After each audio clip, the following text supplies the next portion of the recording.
George Russell's crash in Singapore stunned the paddock, but the truth behind it is even more shocking. Secret radio messages and hidden details reveal confusion inside Mercedes. While Russell lost control, Hamilton once again showed why he is still the reference. So the question is, why are rivals stumbling while Hamilton keeps raising the standard? The recap of Singapore's practice drama could not be more straightforward. Russell crashed, Hamilton carried. What unfolded at turn 16 was not merely an accident but a revelation of how fragile Mercedes has become when stripped of Hamilton's stability. Russell's words, "That was weird," echoed confusion, while Hamilton's feedback echoed clarity. The team lost valuable time, but they did not lose all hope, because Hamilton's laps gave them a path forward. That is the essence of the story. One driver dismantled the weekend, the other rebuilt it. From a technical perspective, the contrast was brutal. Russell's telemetry was erratic, exposing a car unsettled under braking and traction zones. Hamilton's data, by contrast, was precise, repeatable, and described by engineers as race-defining. Without Hamilton, Mercedes would have faced qualifying blind, left with nothing but simulations. Instead, they entered Saturday with at least a foundation. The difference was not in the machinery, it was in the man guiding it. That distinction is why Hamilton continues to be indispensable, while others remain replaceable. The symbolism extended beyond numbers. Russell's accident represented panic, uncertainty, and waste. Hamilton's performance represented composure, discipline, and leadership. These are not abstract qualities, they are the difference between teams that collapse under pressure and teams that survive it. In Singapore, Mercedes survived because Hamilton refused to let them fall apart. It was a moment that reminded fans in Britain and the United States why Hamilton's presence is not nostalgia, but necessity. The rivals' stories reinforced this picture. Red Bull struggled with balance, McLaren tangled with their own errors, and Ferrari once again revealed internal cracks with Leclerc's mistakes. Yet none of that mattered as much as the internal divide at Mercedes. The paddock saw the truth. Russell's crash was a headline, but Hamilton's calm consistency was the real story. Rivals understood that as long as Hamilton is on track, Mercedes cannot be written off. His presence alone keeps them in the fight. The psychology of the weekend was also decisive. Hamilton radiated calm authority, turning setbacks into opportunities, while Russell apologized and admitted he had no answers. For a team fighting to defend second place in the Constructors' Championship, the implications were massive. Which driver would you trust in high-pressure moments? The answer was obvious to everyone watching. Hamilton had shown that leadership is not about words, it is about actions under the lights when chaos takes over. So when we look back at Friday night in Singapore, the recap is not just about a crash and a recovery. It is about clarity versus confusion, solutions versus excuses, mastery versus mediocrity. Russell created problems. Hamilton created value. And in a sport where every second counts, value is everything. That is why the accident was never just about Russell losing control, it was about Hamilton proving, once again, that he is the man who defines Formula One standard. The crash that stunned the paddock in Singapore did not begin with a spectacular fight or reckless aggression, it began with hesitation. George Russell, approaching turn 16 in FP2, slowed more than usual, braked earlier than expected, and still lost the car in a snap of instability. The images showed him powerless as the W16 slid into the Tech Pro barriers, scattering debris across the circuit. His radio summed up the confusion with 3 words: "That was weird." For a team like Mercedes, fighting for survival in a season dominated by rivals, the truth was more damaging than the impact itself: confusion at the wheel. What fans never saw in the official broadcast was the contrast happening at the same time. While Russell was spinning into the wall, Hamilton was quietly completing laps with precision, collecting data that would prove to be Mercedes' only lifeline. Under the lights of Marina Bay, Hamilton delivered consistency in conditions that punished every mistake. He was not only fast, he was methodical, adjusting balance, managing tires, and giving his engineers what they desperately needed: clarity. That is what true leadership looks like in Formula One, not excuses, but answers. Russell's accident immediately triggered a red flag, halting the session and disrupting the flow for everyone. Teams scrambled, mechanics rushed, and commentators speculated, but inside Mercedes the panic was obvious. Russell had not only damaged the car, he had destroyed the team's Friday preparation. Hamilton, however, was unshaken. The footage revealed him calmly discussing tire behavior, downforce levels, and track evolution, a master at work in chaos. While Mercedes engineers fretted over broken carbon fiber, Hamilton gave them a blueprint for survival. The symbolism was brutal. One British driver apologized to his team for crashing out of a practice session. The other British driver, Hamilton, turned the same session into a lesson in control and intelligence. This was not about age or speed, it was about composure, discipline, and instinct. Russell represented confusion and waste. Hamilton represented stability and value. In a sport where preparation is everything, the contrast could not have been more damaging for Mercedes and more flattering for Hamilton. The deeper truth lies in what practice sessions mean in Singapore. FP2 is the only time when conditions match those of qualifying and the race. Losing that session meant losing the chance to understand tire degradation, fuel load behavior, and balance under the lights. Russell's accident robbed Mercedes of the data they needed most, leaving them exposed for the weekend.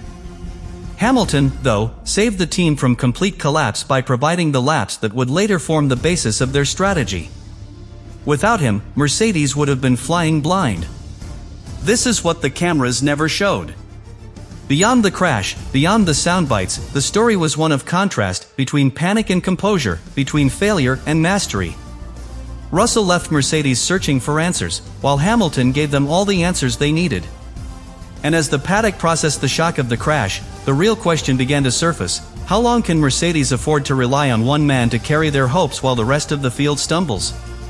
This was only the opening act of Singapore's drama, and the best was yet to come. Russell's accident was not just an interruption, it was a disaster that exposed Mercedes' fragility. The red flag that followed cost the team valuable track time in the only session that truly mirrors race conditions. Mechanics scrambled to repair the W16, but no repairs could give them back the data they lost.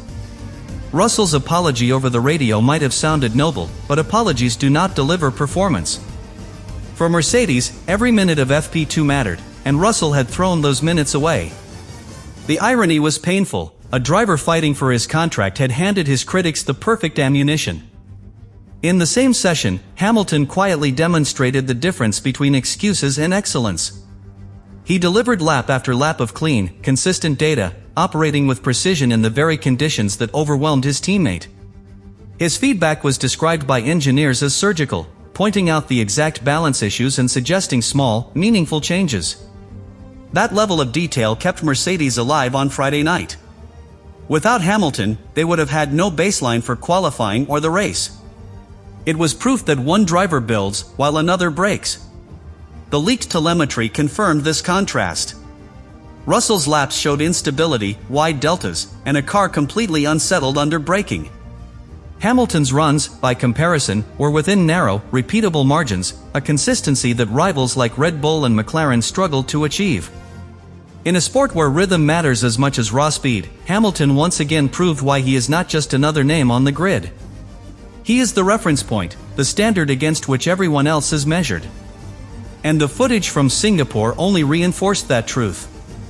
Russell's defenders pointed to sudden grip loss, calling it weird and unexplainable. But excuses do not change outcomes. The reality is that top drivers anticipate instability, they manage chaos before it strikes, and that is exactly what Hamilton did.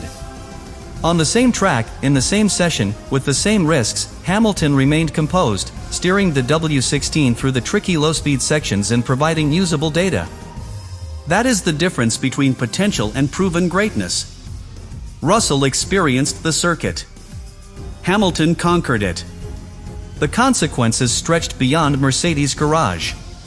Rivals like Red Bull and McLaren took advantage of the disruption, sneaking in their own runs while Mercedes repaired damage. But their gains were limited. Verstappen complained of balance issues, Norris collided with Leclerc, and chaos reigned in the midfield. Through it all, Hamilton kept the spotlight with consistency that none could replicate. The images revealed that even when others looked quick on a single lap, none carried the composure Hamilton displayed across the session. He was not chasing headlines, he was building victory. So while the broadcast showed Russell's car in pieces, The truth was that Hamilton was piecing Mercedes' weekend back together. Every lap he delivered was a lifeline, every detail in his feedback a solution. Russell left the team scrambling. Hamilton gave them hope. And that contrast is why Singapore was not just another practice drama, it was a revelation of who truly carries a team when it matters most. The deeper technical analysis only made this reality clearer, exposing why Hamilton thrives while others stumble. The leaked analysis of telemetry and radio transmissions revealed exactly why Russell's accident mattered so much. The W16 is a car with an unforgiving operating window, especially in low-speed traction zones where rear grip can disappear instantly. Russell described his crash as weird, a sudden loss of the rear with no warning, but the truth is that the instability was always there. The difference is that Hamilton anticipated it and managed it. The footage showed him adjusting steering inputs with micro-corrections, smoothing throttle application, and stabilizing the car in areas where Russell lost control. Hamilton's approach to Marina Bay's demanding corners was a masterclass in discipline. At turn 13 and turn 16, sections notorious for catching drivers out, Hamilton created stability where the car had none. By braking fractionally earlier, modulating pressure, and carrying exit speed with delicacy, he kept the W16 balanced.